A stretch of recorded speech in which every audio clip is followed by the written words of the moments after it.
Tika, welcome to Entrepreneur Podcast. Minggu lalu aku tuh mengundang para pengusaha makanan dan minuman sehat. Nah kali ini pengusaha yang akan aku undang untuk ngobrol sama teman-teman adalah pengusaha yang barangnya tuh nggak bisa kita skip setiap hari. Penasaran? Baik, kita sambut Kang Muhammad Fikar. Kak Fikar, apa kabar? Baik. Aku panggilnya Kak Fikar bisa? Boleh.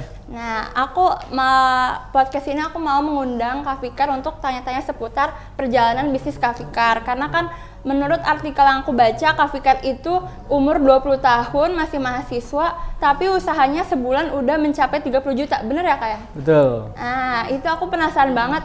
Bisa jelasin nggak sih Kak, apa usahanya? Usaha saya itu ada hoodie, baju, kaos, topi. Nah, untuk yang bulan depan ada yang baru lagi. Apa tuh Kak? Lebih ke hoodie perempuan sih. Soalnya kan hoodie perempuan biasanya kan lucu-lucu kan. Oh iya. Ya. Nah, biasanya kalau untuk laki-laki desainnya tuh kayak apa sih Kak? Apa ya? Kayak yang keren-keren gitu ya?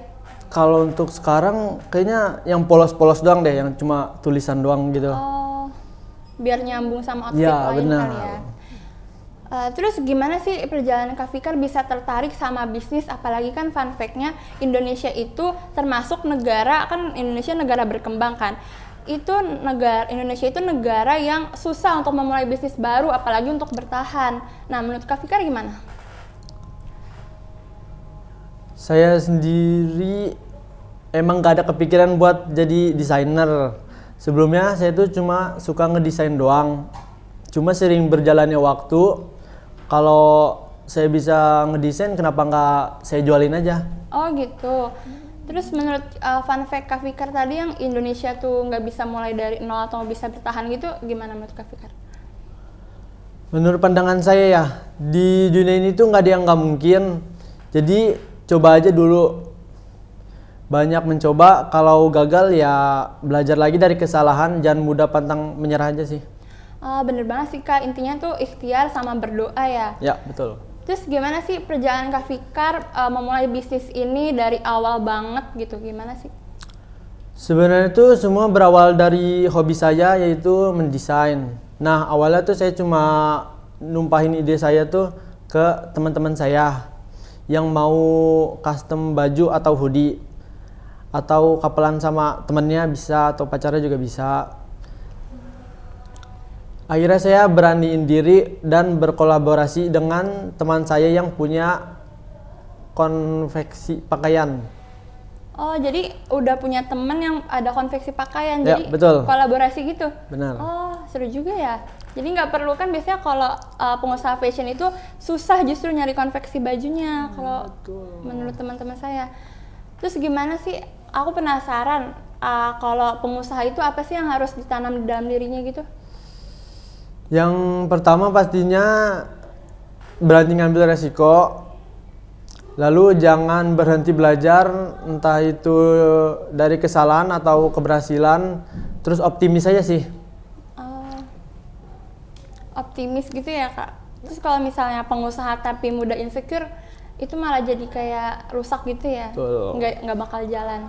Nah, Planner Gengs dengerin tuh, jadi kalau mau buka usaha itu harus percaya diri, optimis, sama belajar dari kesalahan. Nah, aku penasaran juga faktor-faktor yang bisa menghambat usaha Kak Fikar tuh turun, atau usaha pengusaha lain tuh turun, apa aja sih Kak?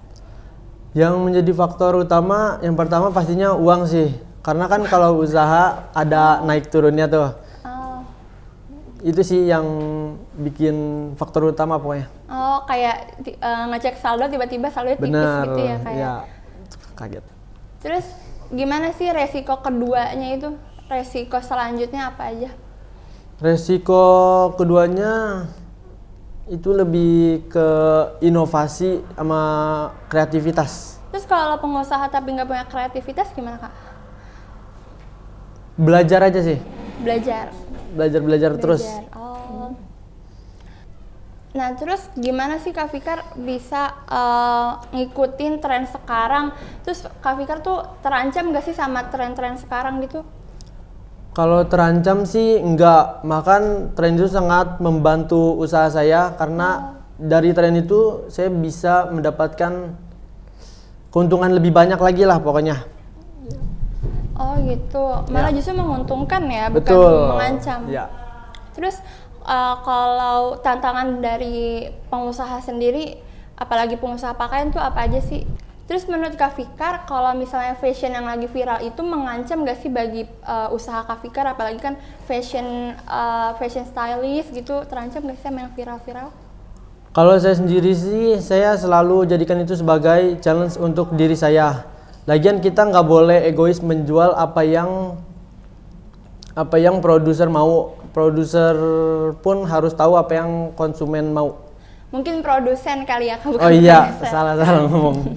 Nah, kira-kira Kak Fikar kalau lagi cari ide gitu ngapain sih Kak biasanya? Kalau lagi cari ide ya, Iya. biasanya kalau mau tahu secara langsung tren fashion sekarang, saya datang ke sebuah acara fashion gitu. Fashion show gitu ya? Ya, kayak yang ada di Fashion Week Jakarta. Selain itu juga saya menggambar sketsa. Ya udah, itu. Kayak gitu. Oh, kalau misalnya gabut gitu bikin sketsa gitu Benar, ya Kak? Oh, iya. kayak arsitek ya. Terus gimana sih Kak Fikar membuat brandingan sendiri untuk usaha dan untuk Kak Fikarnya gitu? Branding sih, saya menciptakan identitas visual yang kuat, termasuk logo dan kemasan.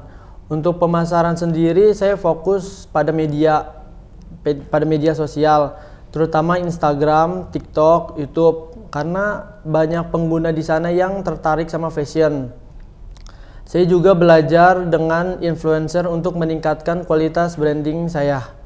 Wow, banyak banget ya ilmu yang kita bisa pelajari dari apa yang kita bahas hari ini. Apalagi Kak Fikar langsung pengusaha fashion yang ngucapin atau pelajarin gitu yang kita bisa serap masing-masing. Nah, kalau online atau e-commerce atau belanja online itu Kak Fikar gunain aplikasi apa aja Kak? Atau ada toko offline-nya gitu mungkin? Kalau untuk toko offline-nya ada, yaitu di Cipondoh. Oh, Cipondoh. Ya, betul. Kalau itu lebih ke kantornya aja sih. Kalau yang di Cipondoh. Jadi jarang orang beli di situ apa gimana? Banyak sih. Oh, banyak. Justru kayak udah besar gitu ya? Benar. Nah, ya. kalau online apa aja? Online banyak sih kalau Toko online. oren gitu? Ya, betul, bisa jadi. Toko online, toko bisa. hijau? Betul. Oh, udah ada semua.